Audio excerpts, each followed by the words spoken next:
Club. I am thrilled to have Anne Ogden Gaffney with us today. Robin McGee is over to my right or left, depending on how you're looking at the screen. She's our host for Cancer Book Club and the author of the Cancer Olympics. Anne's book is Cook for Your Life. It is an amazing revolutionary cookbook in terms of cancer and how to approach all the food issues we all face as we go through treatment. So Anne, Robin, everybody, welcome. I'm so pleased we were able to get together today. Thank you. Thank you. And give a little bit of the backstory, your story and how you came to write this book. And then I have a ton of questions for you. Okay. So I'm a two-time cancer survivor myself. My first cancer was a kidney cancer, and then that was followed up, luckily for me, if you like, by an unrelated triple negative breast cancer. And when I was going through treatment for the breast cancer, I found that, I wasn't having so much trouble with the food area as many of the friends that I made at that time was. And I think a lot of that was to do with the fact that I cook. I come from a very foodie family. My mum was Italian. Her father was a chef. My uncle was a chef. My father was a master baker. So it's all food. I've been surrounded by food all the time. Plus, I was lucky enough to live in Paris for 12 years. So, yeah, I've been, food has been like a big part of my life. And when I was going through my cancer treatment, I was able to sort of like deal with things like taste changes, just feeling generally crappy, just because I could kind of keep up with the cooking. And from that, I'd been working in the fashion industry, and after my treatment for breast cancer, I suddenly thought to myself, I don't want to do this anymore. And I started to teach, I used to start to give tips, recipes, and then I started to teach cooking classes to cancer patients and survivors, free classes in the New York City area. And this has morphed over the years. We've been doing this for 10 years now. This morphed over the years into a website. And from the website, I decided I wanted to do a cookbook. The website is a cooking website. But I realized that it's important to have it kind of written down in a way, because what the book is about, if you like, when I was going through cancer treatment, I was given cookbooks, and it was all about sort of like, I remember one that I opened on a particularly bad day, and it had about 15 ingredients. It was a vegetable soup that was sort of endless, and I just sort of shut the book, and I thought, no, this isn't really what I want to do. And I was looking for things that would, like comfort or soothe and everything, but it was, you just had a regular book, with starters and mains and, all of this kind of thing. So I thought it'd be a great idea to have a cookbook that was more based on how you feel when you're going through treatment and what your needs are as you go through treatment. So you have to pardon the alliteration. I went through for like really easy recipes that could, that would like 5 ingredients that someone who was very fatigued could make, or a time-strapped caregiver could make. Soothing, well, that's sort of self-explanatory. It's a chicken soup kind of chapter, and that's just full of like really easy to digest, feel good sort of what I call comfort food, which is a far cry from the hamburgers and pizza, which I realize now is kind of, passes for comfort food in the States. I thought that it would be great to have something about spicy, because spicy is a really great way to combat metallic, changes in your mouth. And I don't mean spicy like hot, though I personally like it, but it's using spices to up the ante on changing how things taste. And then safe for people who are going through stem cell or, on an antimicrobial diet.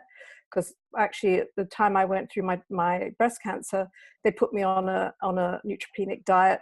So I've kind of had to deal with that whole thing about not eating raw food and being very, circumspect about things. Then, so, a small chapter on sweet things. It's really, because I always used to crave, I don't have a very sweet tooth, but I used to crave cookies and things when I was going through my chemo, I have to say.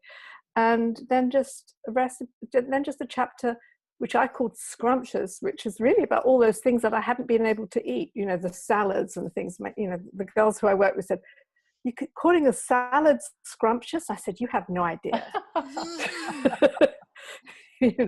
How that can be when you haven't been able to eat it. So, and we've also in the book, we have a few staples, but each time I told, a little bit of a story about how I'd got there and, about why it's like it is. And so, and I think it's kind of great. There's everything's in there. You've got soups, you've got desserts, you've got main courses, you've got, all kinds of things in there. But I think what's important about is about how it's laid out. So it really goes by more how you feel, what you might need at any given time, rather than just a list of, main courses or soups or something. So I think that's how I, wanted it to go.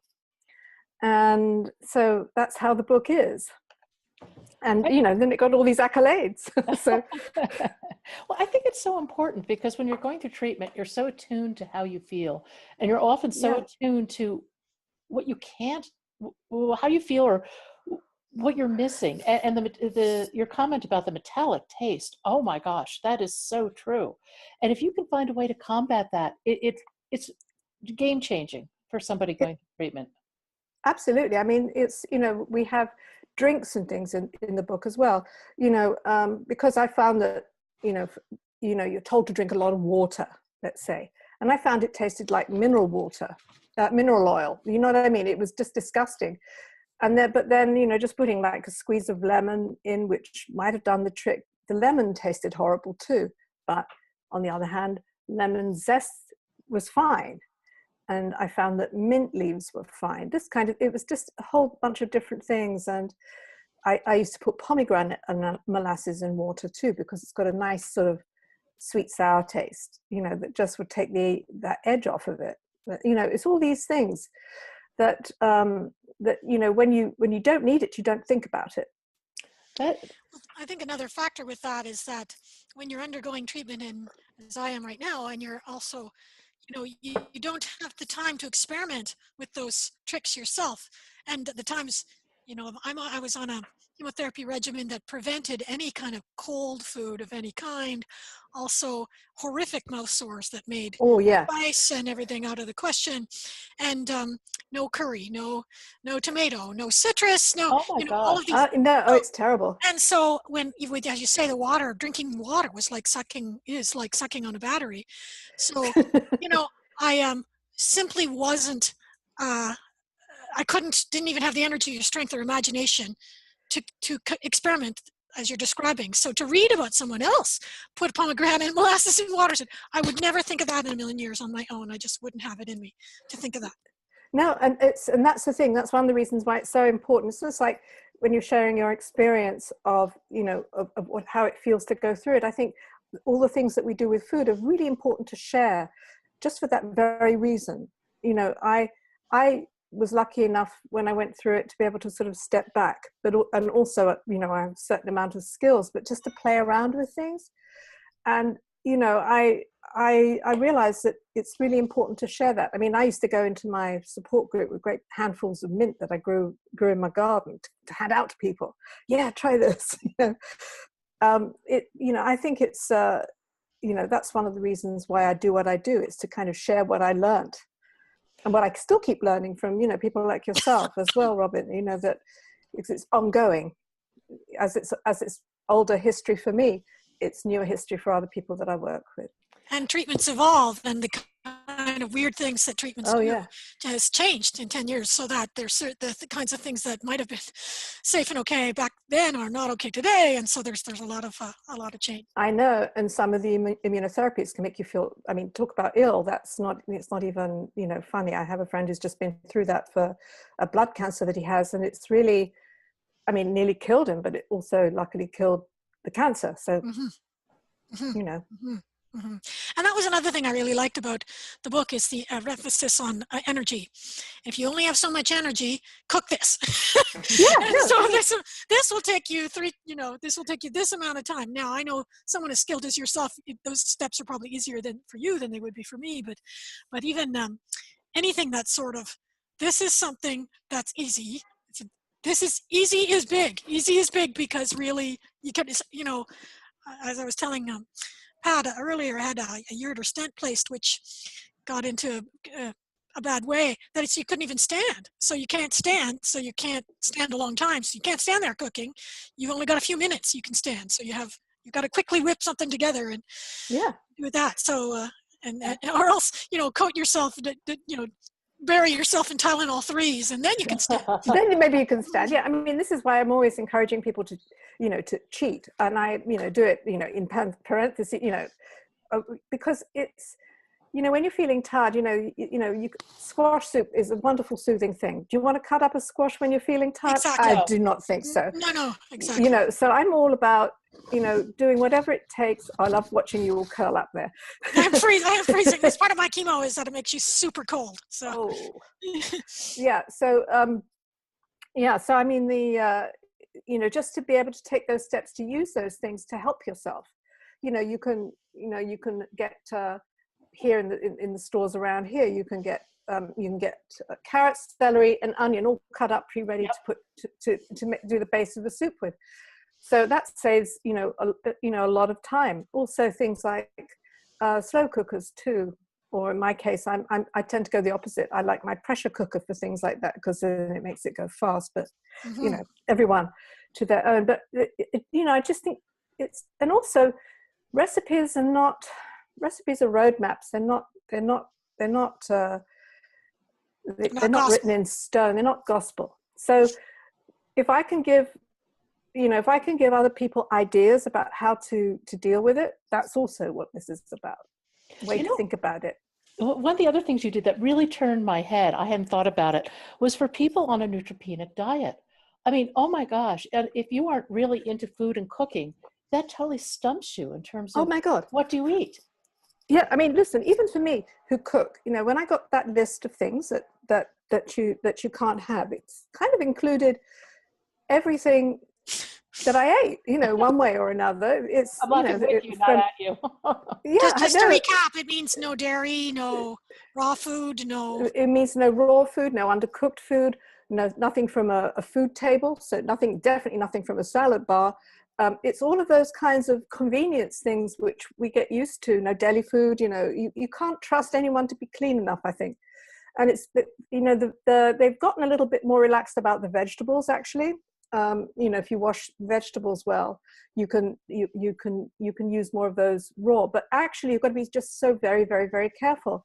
And we do a lot of work with the American Cancer Society at the Hope Lodge in New York. And I remember one time I was there, and there was a lady whose husband was had just had a stem cell transplant, and we were cooking for a neutropenic diet, and she saw me cooking these greens, and I was sauteing them like for 10 minutes. She said, "Is that enough time?" And I'm going, "Well, actually, yeah, it is enough time." She said, "Oh my God." She said, "He's been finding it so hard to eat. And I've been cooking these things for like 30, 40 minutes. And I was like, oh, it wasn't necessary. And, it made it harder in her not wanting, I mean, this is part of the thing. People get so frightened about doing the wrong thing or causing harm that I think if it's just trying to help people, find that middle ground where they're comfortable and can take care of people. I mean, for me, when I was going through the neutropenic diet, it suddenly I had this light bulb. It was in the summertime, and I love, the summer fruits and everything. But then, I just had this light bulb. All I really needed to do was get cooking, and to poach and cook. You can chill. It's not the same as eating raw food, but my gosh, it's still pretty good. And and also freezing stuff, so that you have things ready when you're not feeling so great. But yeah, I mean, it's quite a journey, because those food lists are horrible. Same thing if you're on a bland diet, you get these lists, and it's just horrible. And from the mouth sores, Robin, how that can be too. I mean, it's just trying to find the things that nourish you. Mashed potatoes for an entire week. Yeah, I know. And at a certain point, no. This takes No, exactly. And it's just, there's ways that you can have soft food, but again, hopefully I can help you do a bit of thinking about it, sort of give ideas, which is really what I want to do for people, is to help them get through. And you're working on, oh no, go ahead, Robin. I was going to ask you, what are your favorite recipes in the book?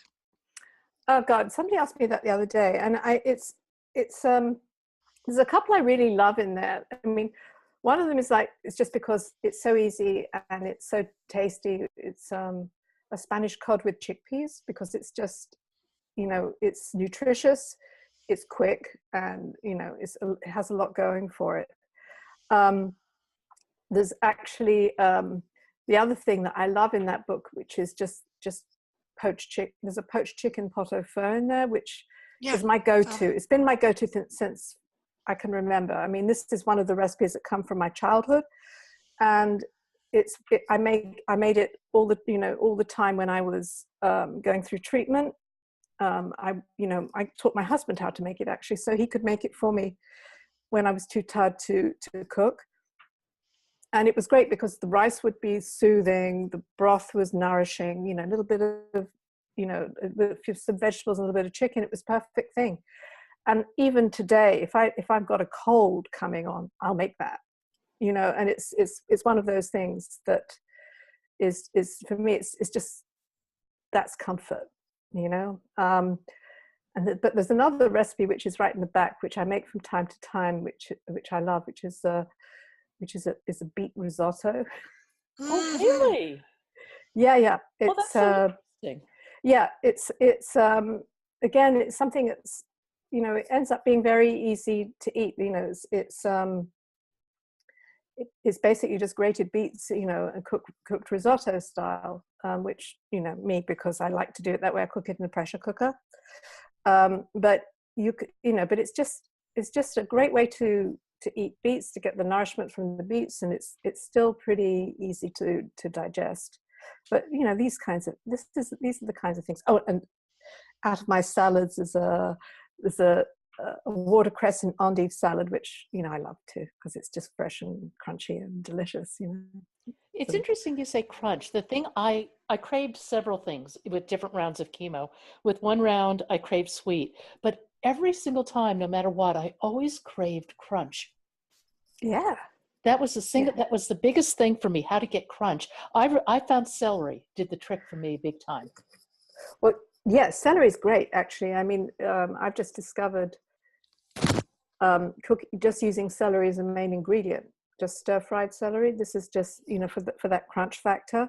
Mm-hmm. And it's I do it sort of Chinese style. I had it at this Chinese restaurant. I just thought, it blew my mind, because you always think, just when you think you can't taste anything different, then all of a sudden, boom, it's like. Okay, so, I have an idea for you on that one. I was at Costco and I bought one of those big packs of celery. And I'm one person, how am I going to eat all this celery? But it was organic and everything. I ended up really just kind of stewing it in a curried chicken broth. And it was so good. And now I make it just for the love of the taste of it. And I serve it over either quinoa or some brown rice or something. Yeah. But it's so good, and put lots of turmeric in it. Yeah. I don't get the crunch, but I do get the celery. Yeah, but you could stir fry it a little bit. You could probably do it exactly the same way, but not stew it, but just stir fry it. You get a similar kind of flavor. You can still put all the herbs and things in there and just stir fry it in a little broth. But it's because celery is naturally salty, and so it's got a lot going for it. That's why it's part of the holy trinity of soup making, because it just adds that extra flavor without that you needing to, in a sense.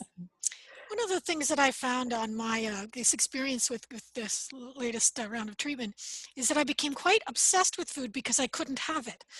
So I spent hours and hours studying. And I told Pat this. I spent hours lost on the Jamie Oliver food tube channel, watching him make impossible things I couldn't possibly eat. Pork and balsamic vinegar and all kinds of things I couldn't. All of those things. I mean, all of those things. The pizzas. It was just, but I called it food porn, because that's what it was. It was like I was completely riveted to this, outrageous thing that just can never be. I told myself, though, that the fascination with food while you're in this condition is actually a life-giving thing, because if you go I hate food. I can't look at it. I can't think about it, get it out of my mind. But if you have a yearning for it, that's a good sign. It shows that your body and mind is still Oh yeah. living and wanting to live, even, just, and also has a little bit of an idea that the state you're in while you aren't able to eat is a temporary one. It's a temp. One Yeah, and day, one day when I'm out of this, I said, I'm going to become the world's biggest foodie after this. You can come traveling with I me hear you. again. Yeah, Yeah. I actually, through watching the channels and watching video cooking, yours and others, I've learned a great deal about cooking technique that I had no idea about, and learned things that are basic foundational things that probably many people know that I didn't know. So I feel like once I'm able to, I'll be a better foodie. But it really, our relationship to food is complex all the time anyway. But All the time anyway. Yeah. when cancer comes into the picture, it completely modifies and changes our relationship to food, to the people preparing our food, to our our whole sense of food's pleasures and enjoyability and all of that. So, for me, I I just know. can't wait till the day I can taste things again. It's going to be great. I know, that's how I felt too. I mean, it's just, I ate well, don't get me wrong, but there were moments when I just got, it's like Pat was talking, this crunch, this thing about eating cool, cold things, that were fresh, and they were just, just fresh fruits, fresh vegetables, salads, just these things which I couldn't eat, and I really craved them. And I love what you say about this, about, just being interested in it too, because there's a tendency sometimes, I think, all food nourishes. I'm becoming kind of convinced that there's no bad food in a sense. There's only bad ways to eat it, if you like. That's a good distinction. Actually, Robin, both of you bring up a really good point about food and nourishment. And I know, and learning about food. Yeah. I've always been a foodie, but when I was going through treatment, I couldn't eat. I mean, I just could not eat. I had no appetite. It was almost like a life force had been taken out of me. It was really terrifying. And I realized at that point that I had to eat, and I had to eat for nutrition, because if I couldn't eat, every bite counted. It had to be as nutritious as possible. And it has totally changed the way I approach food. To this day, I look for different ways to increase nutrition. Rather than just lettuce, I'll put arugula or something on Oh yeah, totally. or add some herbs or whatever. And it's been life-changing in terms of how I look at food. And I look at it, as you were both saying, now as a life force, whereas before it was more of a, fascination and distraction. Yeah. I mean, It's interesting. When in my first cancer 7 years ago, I had a bowel obstruction with my colorectal cancer that was of a size that I was compelled to have only liquid for 6 weeks. So no solid food of any kind for 6 weeks. So I basically lived on Boost. And my nutritionist was thrilled with me because I managed to maintain my weight drinking Boost, which is a quite no mean feat, if you can imagine. But I can remember that whole period of no crunch at all. Like, just to even have something palpable in your mouth that you could actually, even a soft-boiled egg or a mashed potato would have been total heaven, because it would have some kind of texture. Yes. And so, because that's a long, long time to go without food. So as bad as this period has been for me, it's better than it was previously. So I can say, it's really bad that I can't taste and eat, but I can at least consume solid food at some fashion, even if it is just mashed potatoes, which beats the liquid diet that I had to be in. I mean, with the obstruction, often it's a clear liquid diet, so that's just broth. I can't even. No, that is, I mean, and that is so hard, that was that very whole hard. thing. Yeah. So hard. So anyway, but that again, that was a really highlighted the nature, the sensory nature of eating food was highlighted even more than the nutritional aspects. And that's something that I've never, like Pat is saying, it's a life-changing thing. So since that day, every meal in my days when I was able to consume food, it was, I'm going to have something soft and something crunchy and something salty and something whatever, because the variety of it is just becomes something that you just, it's almost like, I think animals that have been starved will eat a certain way for the rest of their lives. And it's like that for us, if we've had to undergo some sort of form of massive deprivation, that we're going to change. Yeah, absolutely. And I think too that it's one of those things when you go through these periods, you become, I think it helps you to become more aware how important it is what you eat. So, I mean, not just, I mean, all of us, have a tendency, just to grab something on the go. But actually, one of my big mission is to make sure that people, or to try and get people to cook more for themselves, to actually, Yes.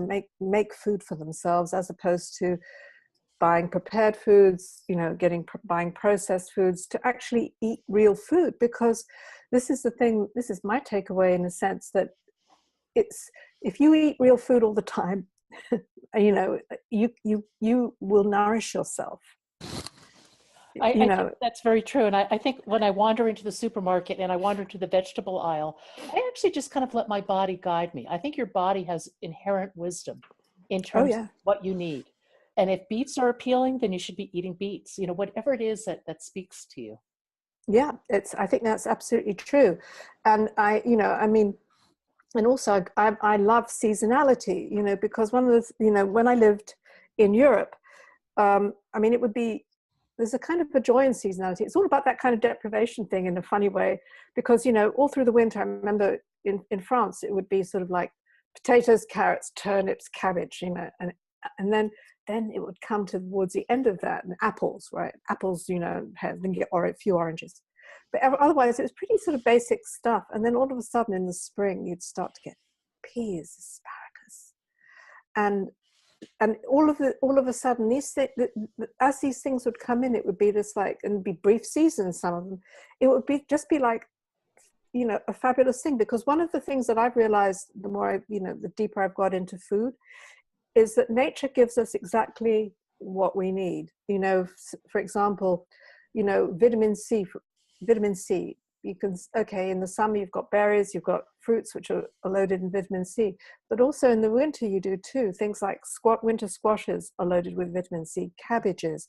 All of these things are kind of there for us to kind of take from.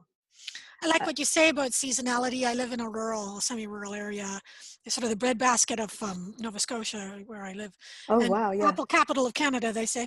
Anyway, we belong to a community shared agriculture. So the way that works is every week we go to a farm, we open up a box. They give us a box. We open up the box, and it's Christmas every week. You don't know what you're going to get in the box, but it's all seasonal. So you are compelled to live and cook based on the actual rhythms of the land. Yeah. So, yeah. And it's just as you say, it's sort of, you become attuned to what is available at what times, and then you have to be creative because you don't want to waste the box. You don't want to waste the box. No, I know. And it also, I think the great thing about that is it kind of introduces you to new tastes and flavors, and it does force you to do a little bit of research, if you like, and how can I, sometimes, celeriac, you get one of those things and you think, what the hell? Exactly. This That's exactly big right. gnarly thing, and Oh, call me. It's one of my favorites. no, listen, mine too. But it's really interesting, because things like celeriac, kohlrabi, the kind of the extraterrestrial veg, I call them. The ones that look like they come from another world. But they're also good for you. Remember, I had never seen kohlrabi before I came to the States. I'm ashamed to admit. But now I love it. And if you want to, if you're looking to, as many people are, who are trying to watch their weight in the other direction, maybe have picked up some steroid weight or some of this, you can use things like celeriac and kohlrabi. And instead of potatoes, you can roast these veg, and they're a great substitute with less calories. See, I learned that. I did not know you could roast kohlrabi. I didn't know that. Oh yeah, cube it up and roast it. It's or cut it, and it's just really delicious. Just toss it in a little olive oil. And this is the thing about roasting: you don't need a lot of oil. I just put like a couple of teaspoons of oil in a bowl, and I'll dice up my kohlrabi, put it in there, bit of salt, and then spread it out onto a baking sheet with some parchment paper, so easy cleanup. Don't want to be scrubbing things, and and there you go. And it just roast it like potatoes. It doesn't have a mealy texture, but they get caramelized and it's pretty delicious. I got to tell you. Mm-hmm. All right, there's an idea. Turnips too, great that way. I love turnips roasters. They are so good. They are so good for us. I love turnips too. I've loved them ever since I was a kid. I'm going to have to put the hashtag food porn across the bottom of this bill. I know, no one's going to believe it. With our food porn is like kohlrabi turnips, rutabaga even. I think we're middle-aged ladies. Anyway, no, but I mean, it's all good, I mean, this is the thing, it's all good. It's all good and delicious, you just got to, love it a little. And you're working on another project that I find absolutely fascinating. And it's the project with Columbia University.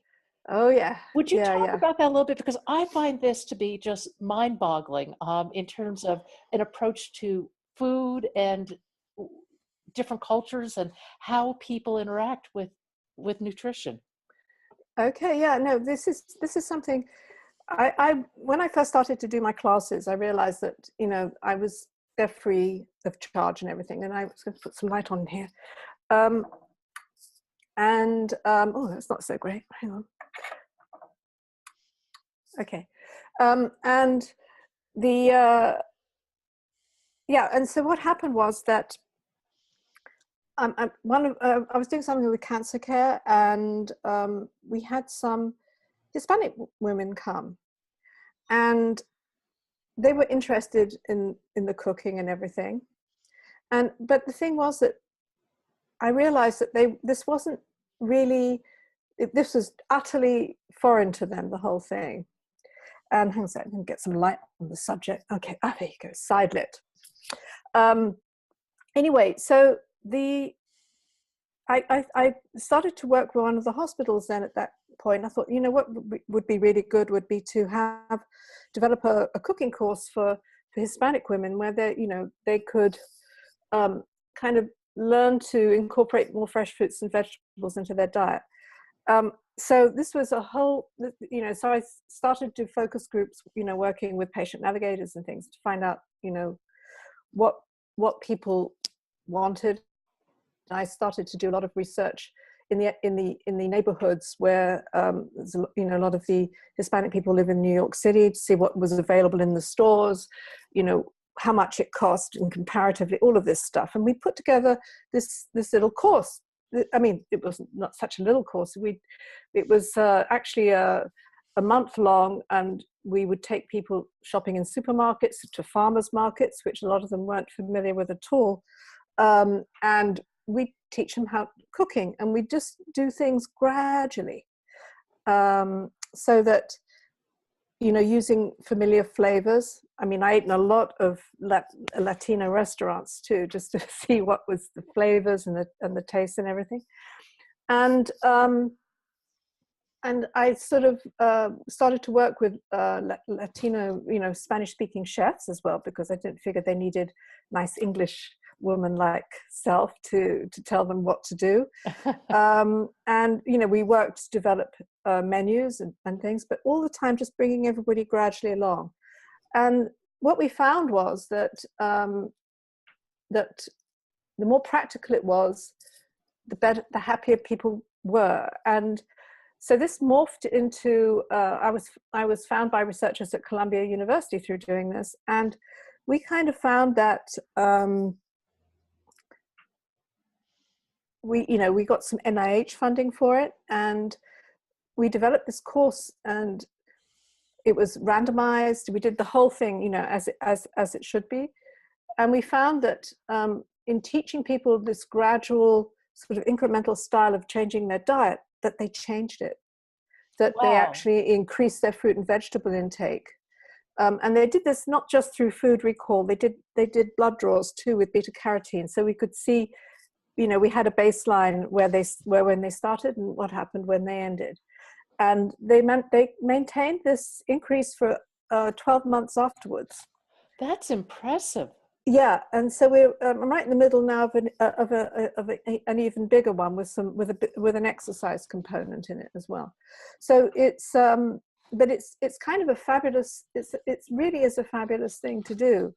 And what we find is that it helps these women to experiment on our dime, if you like. You know, they may, I mean, I remember one lady, you know, from the first study, telling me how that when she was sick, that her mother had sent her all of these green leafy vegetables. You know, it was, you know, chard and stuff like that. And she didn't know what to do with it, so she threw it away. And, you know, because she just had no idea how to use it. And so what we did was show people how to use it, but also how to kind of try and get past certain barriers, because we never asked anybody to do something that they either couldn't find or couldn't afford in their neighborhood, because that was also going to be pointless. So, you know, we did, like I said, we did an awful lot of research and price charts and price comparisons. So we knew and know pretty much, you know, what things cost. And so sometimes we would encourage them to shop for certain things in supermarkets or markets that maybe they wouldn't go to, because they would assume it was too expensive, when in fact it was pretty much the similar price to where they were, except the quality was 3 times as good. Wow. Because there's something that's very sad in this world. I don't know how it is where you guys are, but here in New York City, quite often, poor people, you know, areas where people, you know, are kind of more disadvantaged, if you like, the stores have food in there that's second rate, second quality, but the same price as in the stores elsewhere. So there's not a great deal of price difference, if you like. And also with the farmers markets here, they have a lot of programs to encourage people to use them. And so that's part of the program, was to encourage people to use these markets, because quite often these would be cheaper and fresher and better than what they had available to them. That's interesting. One that I love farmers markets. I go to markets everywhere I travel. But one of the things that I have found, particularly in recent years, is farmers markets have gotten to be very upscale and very expensive. Well, in New York, it depends where you are. Mm-hmm. For example, a farmers market in the Bronx is not going to have the same cost structure as the big one in Union Square or on the Upper West Side, which are more moneyed areas. So you can have, and also, I mean, there's one that, and they also, the you know, Grow NYC, the organization which organizes them here, they take a lot of care to sort of make sure that people get what they need at that time. So, for example, there's one, you know, up in Washington Heights here, which is right in the center of a very, you know, an area which is strongly Dominican, let's say, and they don't necessarily have the expensive organic vendors up there. What they will have the bigger farms, which have, you know, less expensive produce, still good fresh produce, still local, still, you know, but they will be up there, and there'll be a local fish guy up there. And when I first started to go up there, I would say about 6 or 7 years ago, it was very, you know, not many people were there. Now it's completely crowded, bursting with people, because they know that they've got value there. And also the city organizes, the people who run the SNAP program, that they can get a thing called Health Bucks, which helps. So for every $5 of their SNAP benefits they spend on fruits and vegetables, they get a voucher for extra $2. Oh, wow, that's excellent. And that's how they do it here. So it's worth getting them to know and to understand the difference between those markets and just the regular street food markets. Well, I think the biggest advantage to the farmers markets is the fact that your food is you're so much closer to your food, and therefore the nutritional quotient Absolutely, is so yeah. much higher. When we Yeah. buy food in the supermarket, even in a really good supermarket, we don't know how long it's sat there. No, you have no idea. And that's the thing that used to upset me, you know, that looking around some of the local markets, you know, in some of these areas, I mean, it really, you know, the fruit would be bruised, it would be damaged, and it would be expensive. Yeah. So you know, all of that stuff. But it's great to know that, you know, one of the things for me is that it's great to know that what we do works. You know, that to me is like, Well, I have It'd be been so convinced for rewarding. years, having been through the changes myself, and I thought I had a healthy life before. I didn't know what health was until I had cancer, and I started investigating what really creates health. And I know what worked for me, and one of the things that I always say, and it parallels exactly what you're saying, and that is in terms of food anyway, or anything, one food flavor or idea a week.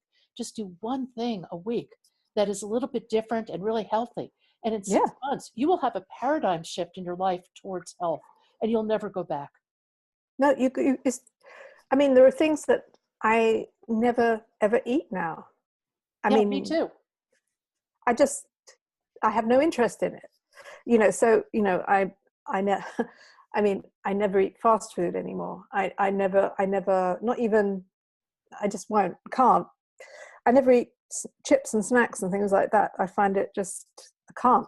I just, it just seems to me just a waste of calories in a sense to do that. Apart from the fact, I never, buy, I rarely buy prepared foods Yep. because, again, because there's something inside of me that thinks, okay, this lentil soup that I'm buying, let's say go to Whole Foods and buy a lentil soup. I know that I can make that for a third of the price and have some for my freezer for when I don't feel like cooking, for example.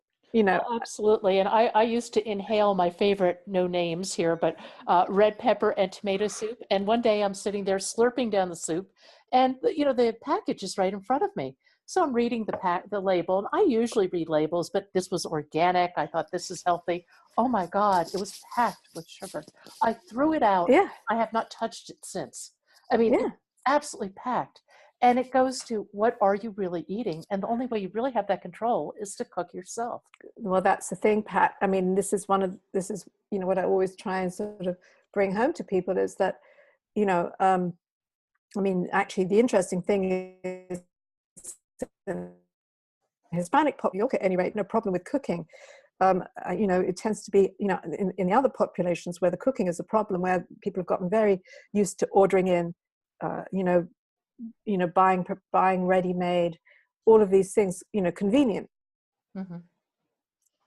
And so those kind of habits are much harder to break, in a sense, I think. This idea people have that takes too much time and it's too difficult to do. Oh, but it doesn't. You just have to know what to do. And that's where You your just have, book is fabulous, just fabulous. yeah. And this is why I'm thank you, because this is one of the things that we really have, I really wanted to do with the book, is to have things in there that anybody could make anytime, whatever skill level.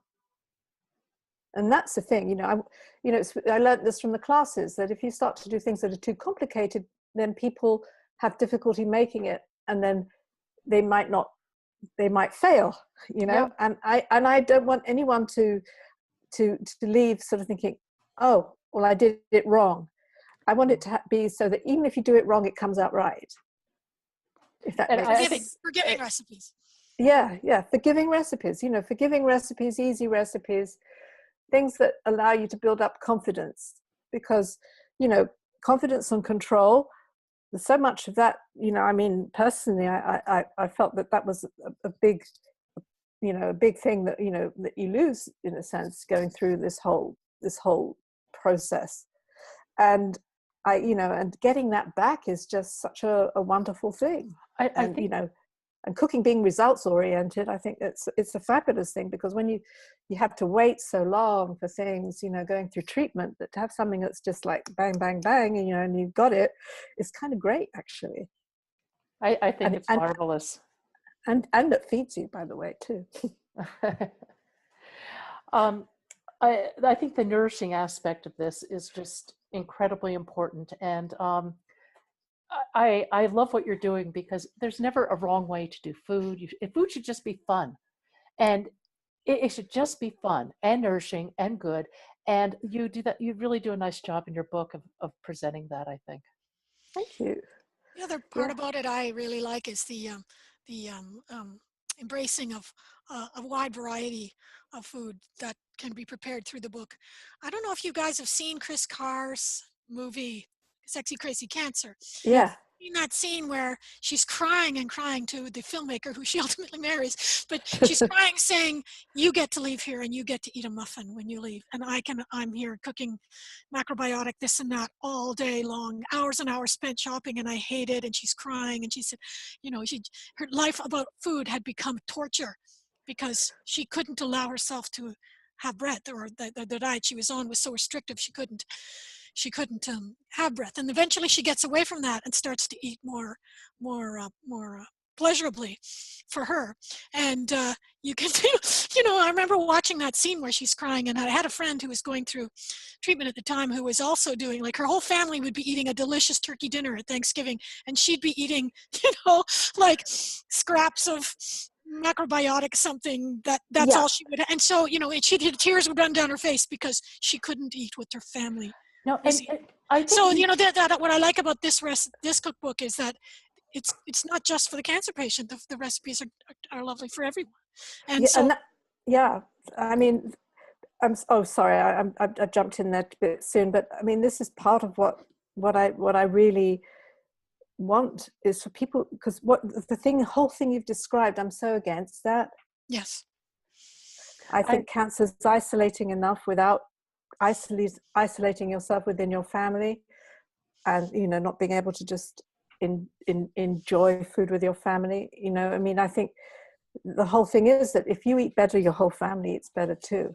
absolutely. And I would urge people to uh, consider their happiness. I know we've all been through different journeys with cancer, and I tell this story a lot, but it's spot on for what we're talking about. And that is that I went vegan for a while, and I was totally miserable. All I could see was what I it was could not cheese. have. Cheese. Where's cheese? Cheese. I Cheese. decided life without cheese wasn't worth living, so I couldn't be a vegan. But I learned a lot in doing it, particularly in terms of being much more conscious of my dairy intake. But the thing I would pass along to people, what I was trying to do was control everything as much as I could, because I had no control with cancer and no Yeah. control of the situation.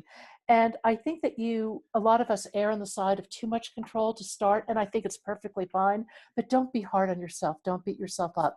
If you could hit 85 or 90%, wow, and probably even less than that, and do great. I aim for 95% to be vegetable rich, low glycemic diet.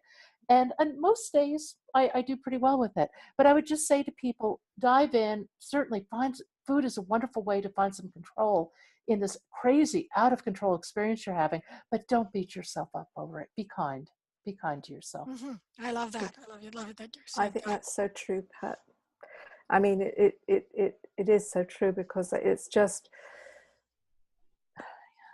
too hard otherwise. I mean, It's all too hard. And you were talking about sweet cravings earlier. I went through a period of I don't eat sweets at all. I don't miss I it. know. I don't care about sugar, but I had the worst sweet cravings during my last round of chemo. And I kind of worked around it. So what I did is I got fresh peaches, which were incredibly sweet and good for me. And I got some coconut bliss. No, low sugar, coconut milk based ice cream.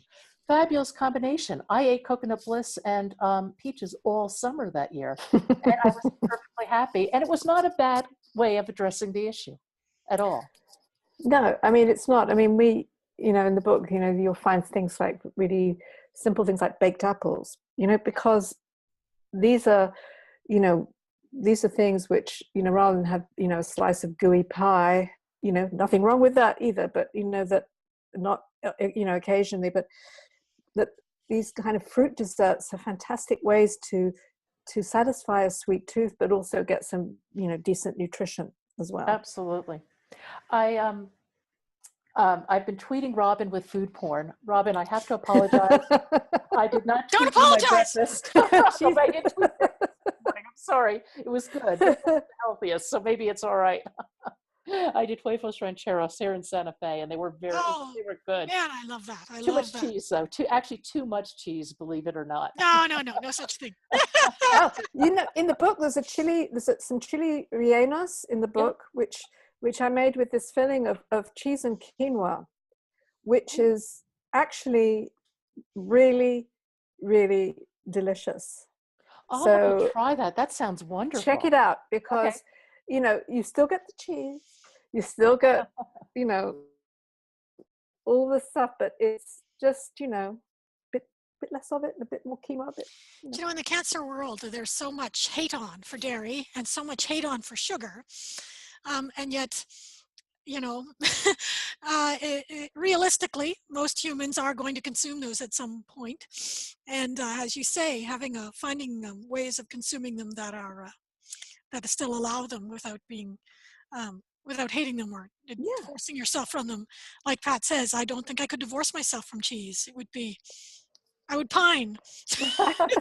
No, I'm with you. I'm with you, I'm and with you. I don't get upset. I think I understand why people do it, but I mean, you know, things like, you know, dairy, like cheese, Greek yogurt, I could not live without either. You Yeah. know, it's just, you know, such a great source of protein and all of this, and I can't, you know, I don't drink a lot of milk because I just don't. I got out of the habit years ago, so when I lived in France, so it's just, you know, it's just a little bit different. But I think I don't think there's any reason to hate those things. I mean, no, I mean, you obviously, you know, get the best quality you can, as with everything else, but I mean, no, I couldn't live without it. I just like it too much, and I don't have to have it every day. I don't have to have everything stuffed with cheese. That's it exactly.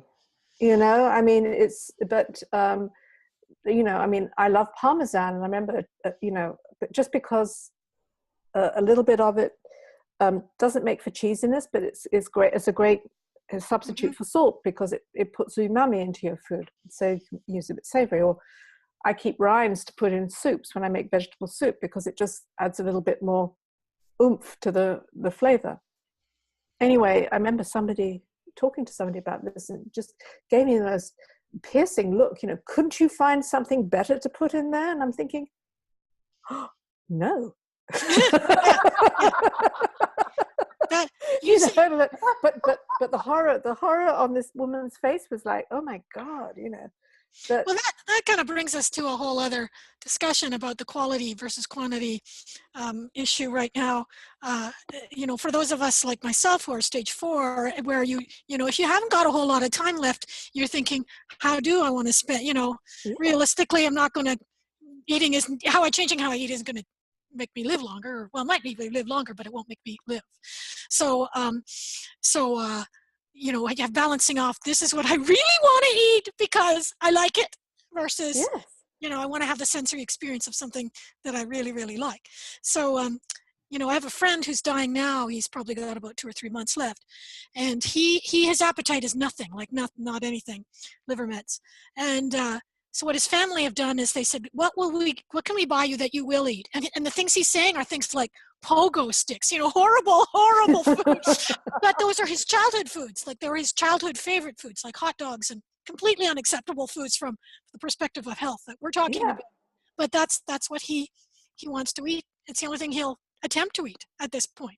So that family's running out and buying, you know, these packaged cakes and things from any kind of perspective. I guess I just throw that out because, you know, I guess when we talk about forgiveness for eating food, that when we come to talking about sort of terminal state people, that we might be very, very forgiving about what their food choices are. And even sort of further back along that line, if people are in survivorhood, whatever that shape takes, if people want to put rind in their soup, they should put rind in their soup, because that adds to the flavor and they like that. And and we only have so much time left to eat. And I think and I mean, I was working with this young woman whose husband, you know, he had liver cancer as well, and he was diagnosed at stage 4, and he had no time really, and she wanted to put him on a macrobiotic diet, and I was pleading with her not to do it.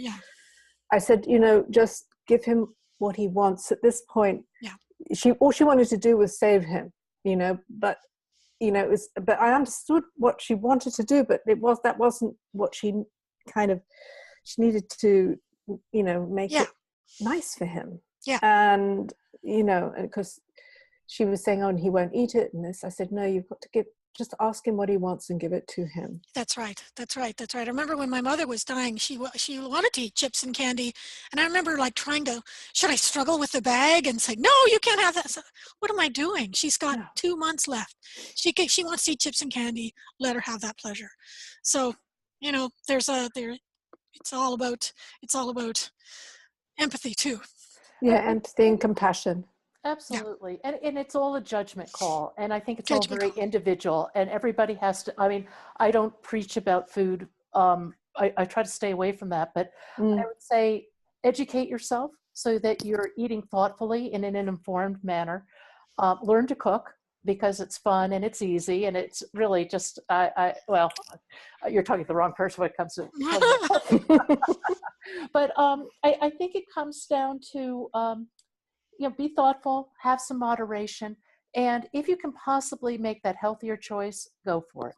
And Yeah. the more you know, and the more different things you try, you'll naturally start gravitating in that direction. Oh yeah. Yeah, I mean, I agree with you, Pat. I think once you start to make those changes, there's the things that you thought tasted good, they stop tasting good, and and you lose your taste for them. I mean, and also that those those sweet tooth things, there's only so much room you can have for them. When you lose the taste for it. Yeah, I think that's very true. Although I have to say, I did a very good job of resuscitating my love of beer when I was in Ireland. Because there was Guinness there. Irish Guinness is like no other Guinness. So oh no! Listen, I come from the UK, and women when they were pregnant were always given Guinness to drink because it was, Guinness is good for you. It's like food, Yeah, it is. It's very nourishing. I loved it.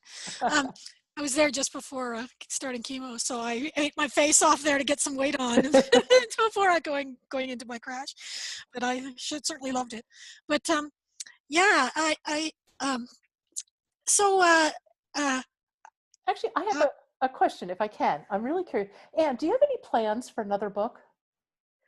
Well, yeah, actually, I mean, I'm thinking I do. It's and it's going to be along the lines of, right now in the back of my mind, it's going to be along the lines of no bad food, if you like. I'm not quite sure how I'm going to spin it, if you like, but I think that this, we've got to a point now where this kind of obsession with the good and the bad is no longer helpful, if you like. I think that it's about the how. Yes.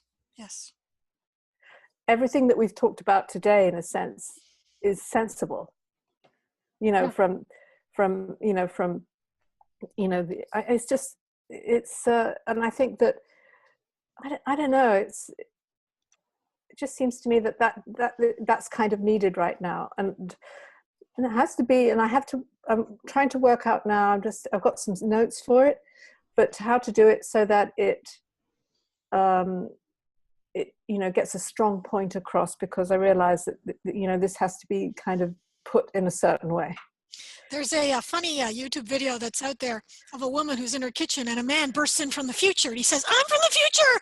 Put away that you can't cook with that butter. Stop that. Stop. Get that rid of butter. No butter." And then she's like, does it, and then 10 minutes later, I'm back from the future. Don't use that margarine anymore. Stop using the margarine. And then he keeps on coming in, and there's every sort of food fad that you've heard about in the past 20 years. He comes in saying, well, actually, we were kind of wrong about the butter, so now we can. And so it just goes on and on and on. So to this point about this is terribly bad and you should never do it. 10 years later, no, you should do it. You should have been having coffee all along. Yes, you should have been having red wine all along. Yes, you should. Everything. Everything gets revisited. So the idea that moderation and all things and so forth seems to me common sense and also kind of funny. Kind of funny. No, I mean, years ago, Woody Allen had this movie called Sleeper, where he's been cryogenically frozen, and they wake him up in the future, and the first thing they do is stick a cigarette in his mouth and say, "Puff on this," and it's like, what, Yeah. Anyway, but it's it's good for you. And he, anyway, but the thing is that it's sometimes you just got to look back, on history, on you know, and how it's something like butter, which has been around for millennia. Yeah. Yes.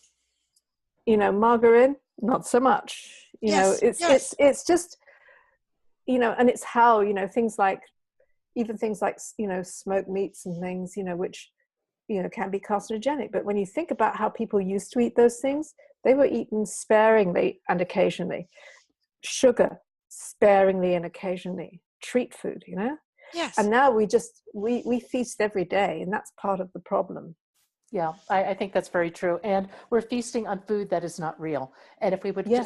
if we would just look towards real food, that alone would solve, I think, 70 or 80% of the issues, of the health issues we face that are, Oh yeah. lifestyle related. Yeah. And the thing is, but it's, you know, such an uphill thing. When you think about, you know, the AICR, the American Institute of Cancer Research, you know, and their plate, the healthy plate, you know, which is 50%, you know, fruits and vegetables. And then you'll get an ad for V8 juice, which says, you know, get your 5 a day, you know, drink this. And you think, you know, I just bang my head against the wall when I see things like that, or throw shoes at the television. You know, Yeah. it's just, you know, because it's, yeah, but that's not, you know, technically maybe, but not really, you know, because you need the whole food, the fiber, the Yes. everything. And you don't need the extra sodium. There's a lot you don't know, all the extra sugar that finds its Yes, way into those things, absolutely. either, you know, even if it's, you know, naturally from the juice, you know, the concentration you don't need. You know, same thing with OJ, you know. But I mean, it's yeah, I think, I mean, I just natural. I think that whole thing about, you know, eat real food, mostly vegetables, you know, And life is and good. cook it, and life is good. Yeah, Life is good. Robin, life is good. what's coming up next month on Cancer Book Club? What's coming up next month is January, Hmm. and let me try and remember. I know that I have 3 books in my mind that are coming up, and I'm not sure what order. Because of my surgery date being January, I believe we have Charles, the poet, coming in February, right? That's Because correct. Charles Porter is that going to I'm be with us in February. managing that. In I believe it's March that we have our dream accomplished from Twitter is our Taylor story about how she made it through her cancer and enabled her daughter to meet Taylor Swift. And that's an interesting celebrity story about a celebrity hunting. It's quite the thing. Now, and there was, and I believe in this January, if I'm not mistaken, we have Dan Hennessy talking about his prostate cancer experience in his Yes, book. that's right. With the Snap of a Glove is the name of it. He's a man from my province of Nova Scotia, and we were eager to have a prostate story involved in it because by and large we've had women respondents here on our Cancer Book Club, and you know that we really do want to kind of enlarge our the kinds of cancers that we're talking about and the kinds of experiences that people have. And his book is he's put things very euphemistically and humorously throughout the book in an effort to try and convey still the hardship of it, and he certainly did have many hard times. So anyways, he's a funny guy and a clever guy, and I'm very interested to hear him tell his story. I want to thank you both so much. This is just wonderful. I really appreciate your being here and your time. And Anne, if you have your book handy, if you can hold it up one more time. I can't say enough good things about this book. For anybody who's going through treatment, please, please, please pick this up. It will really revolutionize your life and your perspective on food. Okay, thank you, Pat. Thanks. And thanks for having me. This has been fab.